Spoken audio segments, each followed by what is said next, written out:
Okay boys, lagyan natin tanda yung pag-weldingan natin ng ayan. Sa akin, ito bala ko. Dito ko papa-welding. Ayan. Ayan yan. Ito gagawin nyo yan. Nasa loob yung thread. Kasi yung ganito kasi, iba yung thread niya, pambike. Yan gagawin mo, parang bubusalsalin mo para makapasok to. Ganitong thread. 12, di 12. Yung thread na yan, para matibay. Tapos gamit kayo ng 6 na nut para dalawa maiiwan. Then, yung isa matitira dahil siya yung pinakalock. Kasi isang washer. Okay? Bale, kada isang ganito is 3 nut at isang washer para dyan. Isang ganito. Okay, ayun yung tanda ko. Let's kabila tayo. Yan. Tuldok na siya. Ngayon, gigitna na lang natin siya para matandaan natin. Ito lang naman yung pinaganoan ko dyan. Ito. Kasi pareha sila. Level naman yan dito sa kabila. Kaya dito na ako tumingin.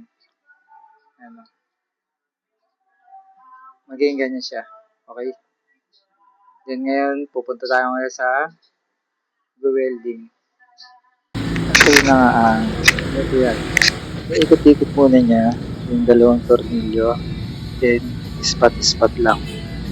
Para is hindi didikit sa mismong tornilyohan. Para ikot-ikot siya, di ba? Pwede mong tanggalin at pwede mong ibalik. Hindi katulad ng iba na nakapix na. Ayun, hindi tanggal yan. Okay. Ispat-ispat lang. Pero pinaayos ko yan hindi ako yan. Hindi na ako sa talagang nag-welding. Okay. Ayun ang full weld niya. Pinu-full weld na para at least maging matibay na siya. Pero kailangan yan naiikot pa rin siya. Saka gamit nga pala dyan bakal na tornilyo na siya. Hindi siya pwedeng stainless kasi didikit daw mismo sa tornilyohan. Okay? Nilalagay na sa mismong chassis na. Diba? Ganyan. Tapos sabay tatanggalin niya, tapos sabay full weld ulit niya. Para maganda. Ganyan na yan. Diba? Nice, ayos. At ito na yung finished product natin.